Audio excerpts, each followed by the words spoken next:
নমস্কার, শুভ সকাল জানিয়ে সকল দর্শক বন্ধুদের কাছে দূরে সবাইকে সঙ্গীতের সংসারে অনেক অনেক স্বাগত। সঙ্গে মিষ্টি সকালের শুভেচ্ছা জানাই। কিন্তু মিষ্টি সকাল তো রৌদ্র কিন্তু আজকে নেই, মেঘলা আকাশ হয়ে আছে, চারিদিকে মেঘলা আকাশ। জানি না বৃষ্টি হবে কিনা, আর বৃষ্টি হলে তো আমাদের আর রক্ষে নেই, বাইরে এত কষ্ট করা সবই বৃথা যাবে। তা যাই হোক, প্রকৃতির উপরে কারো হাত নেই, যা হওয়ার তাই হবে। যদি বৃষ্টি আসে কিছু করারও নেই। তো সম্পূর্ণ পর্বটার সাথে থাকুন। এখান দিয়ে আরম্ভ করলাম নতুন আরেকটি পর্ব, আশা করছি ভালো লাগবে। যারা নতুন দেখছেন তাদের জন্য অনুরোধ রইল আমার চ্যানেলটিকে সাবস্ক্রাইব করে ছোট্ট পরিবারের সদস্য হয়ে যাবেন। আর ভিডিওটা ভালো লাগলে একটু বন্ধুত্বের হাত বাড়িয়ে দেবেন, লাইক কমেন্ট শেয়ার করে।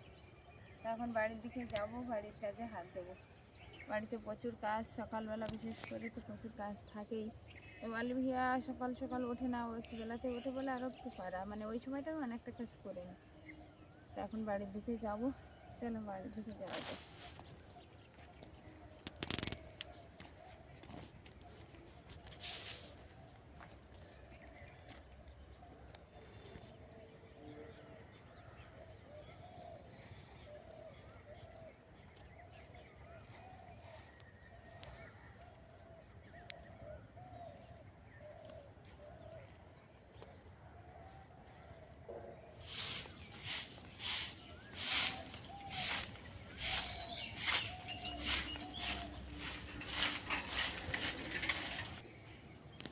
বস্তা নিয়ে আসতে হবে, ওখানে অনেক কুচো কাঠ আছে সিম গাছ তলায়। আসলে পালা দেওয়া ছিল, আর পালাগুলো কুয়াশা খেয়েছে আর কুচো কুচো হয়ে গেছে। একটা বস্তা নিয়ে আর যাবো, ওই কুচো কাঠগুলো আনতে হবে। ঐশিকা ব্রাশ করেছো? মাথা মাথা চিরুনি দাও। জায়গাটা আমি তো বাড়ি ছিলাম না, সন্ধ্যাবেলা একটু বেরিয়েছিলাম। তো সকালবেলা উঠে দেখছি মনে হয় সন্ধ্যাবেলায় পোঁছ দিয়ে পরিষ্কার করে রেখেছে। যেহেতু যে রান্না করে তার প্রয়োজন সবারই, কিন্তু যে রান্না করে তার একটু ভালো লাগে, ভালো জায়গায় পোঁছ দিয়ে একদম সুন্দর করে পরিষ্কার করে রেখেছে দেখছি। কালকে যে এইখানে কালিগুলো ছিল না, হ্যাঁ, এখন আর নেই সেগুলো। ও মা পোঁছ দিয়ে রেখেছে। হ্যাঁ, তুমি নাও, মাথায় চিরুনি দিয়ে কিছু খেয়ে পড়তে বসে যাও। প্রথমে ভাবলাম যে কাঠের কুচুগুলো এখান দিয়ে গুঁড়িনি, বস্তায় কিছুটা গুঁড়িয়েছি, আবার ভাবলাম বিকালবেলা না হয় এসবগুলো করা যাবে। এখন একটু গুঁড়ি আর কোদাল নিয়ে এসেছি, একটু কচু তুলতে হবে। এই বাগানটা জল পেলে বৃষ্টি হলে কচুগুলো আবার গাছ বার হয়ে যাবে নতুন করে। তো তার আগে দেখে যে কতটা কি তুলতে পারি। তো কচুগুলো সব তোলার চিন্তাভাবনা আছে, এখন কতদূর কি পাচ্ছি। কর্তামশাইয়ের হাতে ব্যথা না থাকলে তো বলতেই হতো না, সব কাজ এই কাজগুলো কর্তামশাই করে দিতে। তো এখন দেখে আমি তোলার চেষ্টা করছি কতটা কি পারি।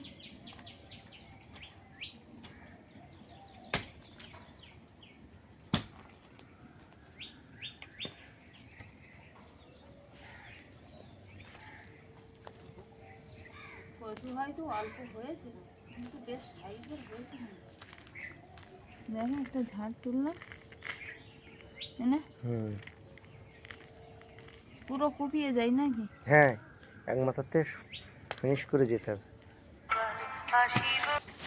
তুমি তুলতে থাকো, আমি একটু বাজারের থেকে ঘুরে আসি, বুঝলে?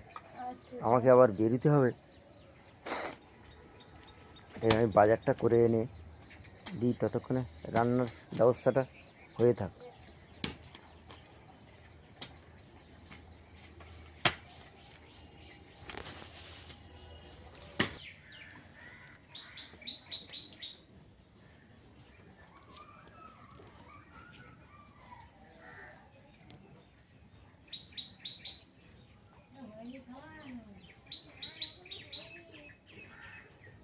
এখন একটু সবজি কাটতে বসে গেছি।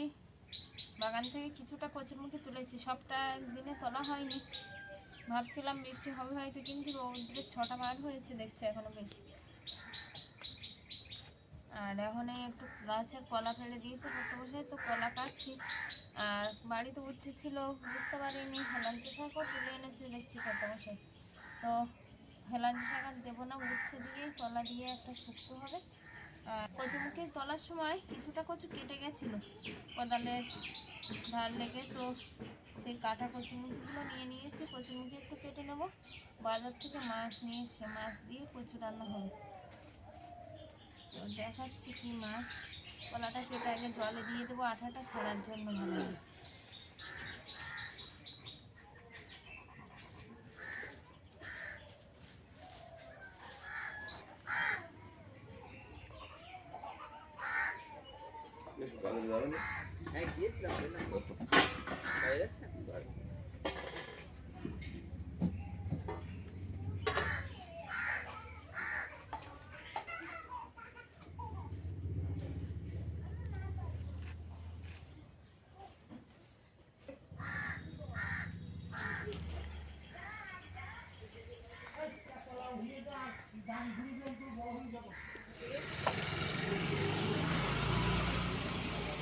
তুমি কি আরো নেবে নাকি?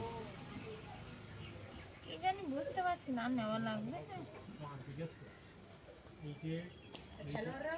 কি? হ্যাঁ? এদিক থেকেই বল। ওই একটা মুড়ি রেখে বন্ধুরা গুড মর্নিং।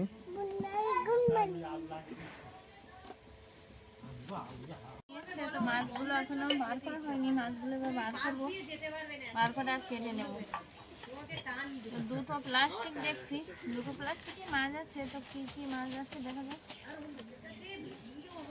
এই যে পায়রা মাছ আছে দেখছি একটা।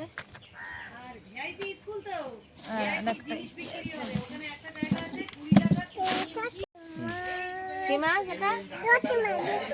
লোটে মাছ? না না ওটা মাছ না। না না, এটা লোটে মাছ নয়, এটা শঙ্কর মাছ।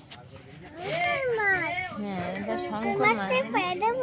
না, পা দিতে নেই তো, মাছ পা দিতে নেই। ওর পায়রা মাছ সঙ্গে শঙ্কর মাছ, দুরকম মাছ নিয়ে এসছে। তো পায়রা মাছটাই আগে কেটে নিচ্ছি, কাঁটার আঁশও আছে। আর শঙ্কর মাছ তো কাটতে কোনো খাটনি নেই, ওপরে শুধু বালিটা ফেললেই হয়ে যাবে কাটা। এখন কেটে আর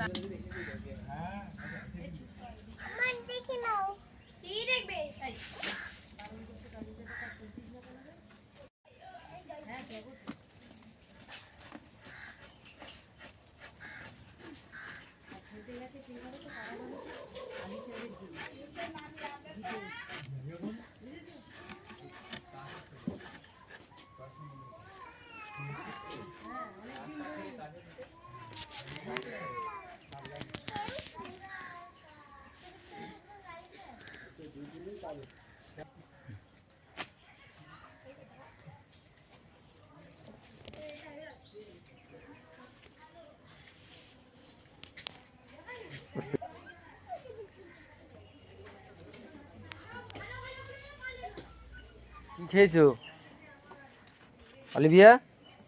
কিছু খেয়েছো? এই যে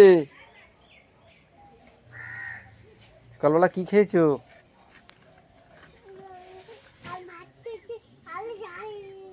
আলু ঝাল দিয়ে ভাত খেয়েছো? জল খেয়েছো?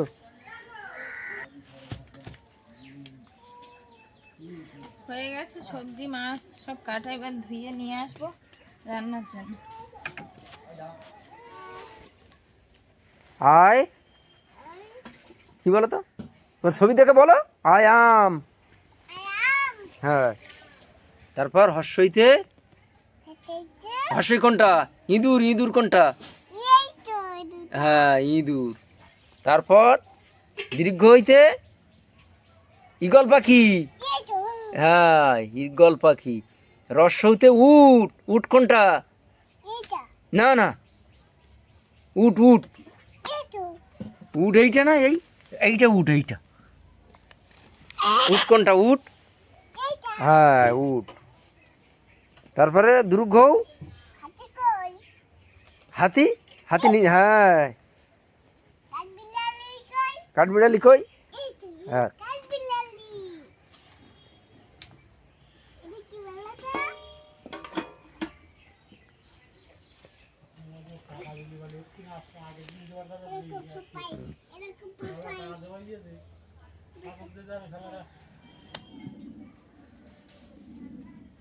সব কিছু গুছিয়ে নিয়ে চলে আসলাম। আর এবার আস্তে আস্তে উনানটা ধরিয়ে দেবো, দিলে হয়ে যাবে। এখানে সব কিছু ধোয়া কমপ্লিট। এধারে কলা ধুয়ে নিয়েছি, আবারও জলে রেখে দিয়েছি। এখানে কচু আছে, এখানে উচ্ছে আছে, আর মাছগুলো ধুয়ে এইখানে রেখেছি এই যে। আর চালটাও ধুয়ে এনেছি, হাঁড়িতে একটু জল দিয়ে দিচ্ছি, জলটা ফুটে উঠলে চালটা দিয়ে দেবো।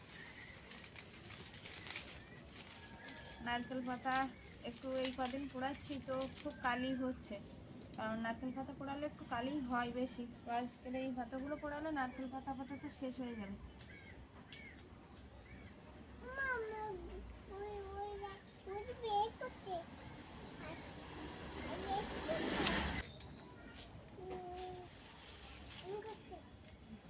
ওরকম করছে হাঁস।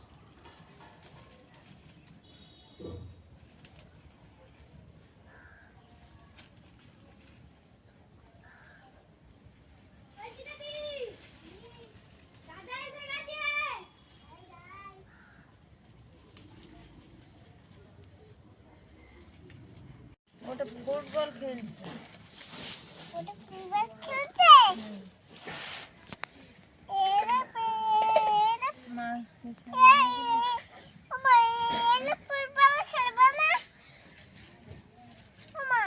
বলো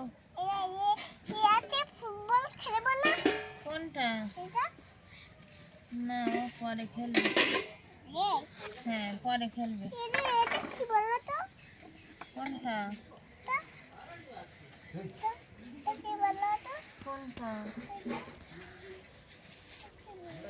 ও পড়াশোনা করছে।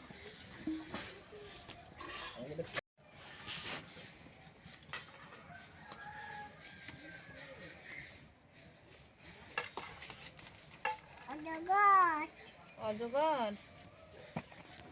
একটা পাপাই দেখাচ্ছি, পাপাই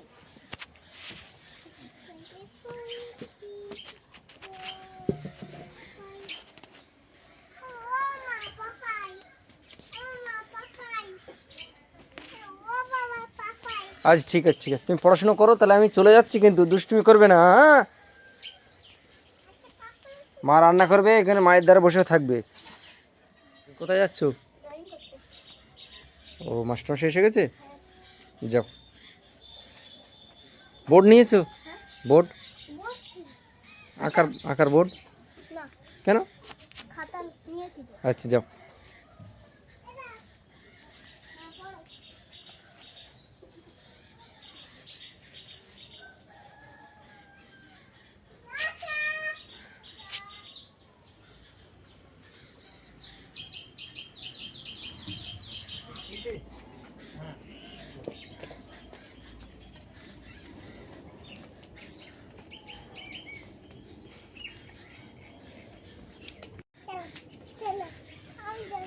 না না, তুমি যাবে কি করে? আমি অনেক দূর যাবো। সরো সরো দেখি, সরো দেখি। ছেড়ে দাও, ছেড়ে দাও, ছেড়ে দাও, ছেড়ে ফোন দাও। নিয়েছো? হ্যাঁ, নিয়েছি, সরো। শতমশাই ব্যাগগুলো সাইকেলে প্রতিদিনের নেয়, যেমনভাবে যায় ব্যবসায়ী সেই রকমভাবে বেঁধে নিয়েছে। আর এখন ব্যবসাতে বেরিয়েও পড়েছে। আর আমি যাব রান্নার কাজে, অলিভি আমার সঙ্গে থাকবে। ঐশিকাও তো বাড়ি নেই, ড্রয়িংয়ে গেছে। মা আছে, মায়ের কাছে অলিভিয়া গেটে তালা খেলবে। লাগিয়ে দিই একদম। হ্যাঁ, গেটে একদম ওর ভিতরে আমি নেই, আর ছোট ছোট মা যেতে পারবে না। গেটের ভিতরে ঢুকে তালা লাগিয়ে দাও। আচ্ছা ঠিক আছে। Olivia, tata. বলো সাবধানে যেও। হ্যাঁ হ্যাঁ, ঠিক আছে, তুমি বাইরে বেরোবে না। কি অলিভিয়া একা একা গেট লাগাচ্ছ? তুমি লাগাতে পারো গেট? গেট লাগাতে পারো? তো লাগাও দেখি। ওই তো, তা আমি ভিতরে ঢুকি তারপরে লাগাও। দাঁড়াও, আমি ভিতরে ঢুকি তারপর লাগাও। লাগালে আর তুমি বাইরে বেরোতে পারবে না, সেটাই ভালো হবে। সরো সরো, আমি একটু যাই ভিতরে, সরো। কচু মাছের তরকারি সঙ্গে আছে কলা, উচ্ছে আর মাছের তরকারি। মা, অলিভিয়া, ঐশিকা সবারই খাওয়া হয়ে গেছে। আর কর্তামশাই একটু আগে ব্যবসার থেকে আসলো। তো আমি আর কর্তামশাই এবার দুজন খেতে বসবো। শুক্তো দিয়ে এখন কর্তামশাই খাচ্ছে। আজকের ব্যবসা হলো ভালো? হয়নি?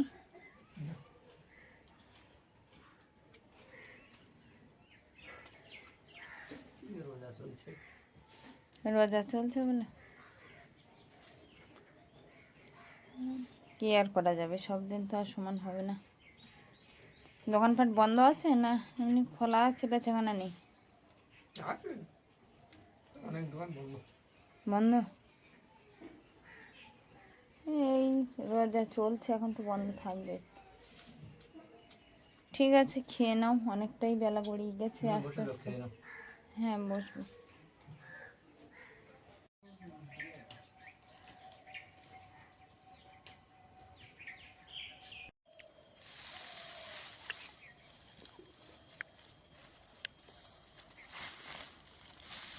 শুকায়নি না? তলার দিকে শুকায়নি, কুলি খাবে না? এখন তো কুলেরই সময়। আজ আমি ঐশিকার ভাই কুল কিনিনি। কেন?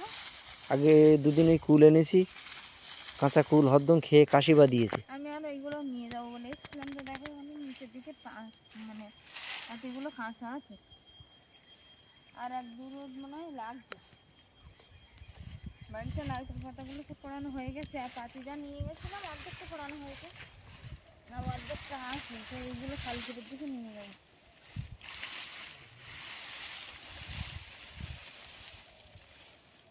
এভাবে থাক না? হ্যাঁ এভাবে থাক। পাতিতে তুলতে এসছি, আর একজন দিদিভাই কিন্তু এরকম জানতে চাইছিলেন যে তোমাদের বাড়িতে কিভাবে যাওয়া যাবে একটু জানাবে। তো কোন দিদিভাইয়ের বাড়ি কোন দিকে তো সেটা বুঝতে পারছি না। যদি শিয়ালদার এইদিকে হয় তবে শিয়ালদা থেকে ক্যানিং মানে ক্যানিং ট্রেন ধরতে হবে, ধরে আমাদের বিদ্যাধরপুর স্টেশন পড়বে, সোনারপুরের পরের স্টেশন, সেখান দিয়ে আমাদের বাড়িতে আসা যায়। আবার সোনারপুরে নেমেও ওখান দিয়ে অটো ধরে আমাদের বাড়ির কাছেই চলে আসা যায়। তো দিদিভাই কোথা থেকে লিখছেন বা কোথা থেকে দেখছেন, দিদিভাইয়ের বাড়ি কোথায়, আমি তো কিছুই জানি না। আর কোন দিক থেকে আসার মানে আসা যায় সেই কথা জিজ্ঞাসা করছেন।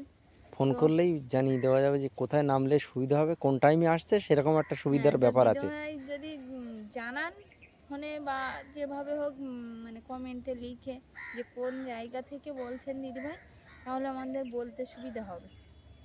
তো শিয়ালদার দিক থেকে আসতে গেলে আমাদের এই ক্যানিং লাইনে আসতে হয়, মানে ক্যানিং ট্রেন ধরলে বিদ্যাধরপুর স্টেশনে নামিয়ে দেয়। আবার ক্যানিং ট্রেনে এসে সোনারপুরে নামলে ওখান দিয়ে অটো ধরলে একদম বাড়ির কাছেই নামিয়ে দেয়।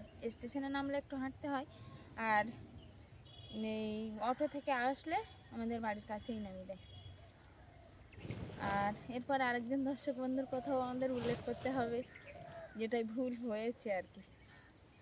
কাল নয়, তার আগেরও একটা পর্বে আমরা একটা কমেন্টের উত্তর দিয়েছিলাম দর্শক বন্ধু, কিন্তু দর্শক বন্ধু কমেন্টের উত্তরে জানিয়েছেন যে ভুল অ্যাড্রেস দিয়েছে। ভুল নয়, মানে পারফেক্ট অ্যাড্রেসটা দিইনি, পোস্টাল অ্যাড্রেস যেটা সেটা দেওয়া হয়নি।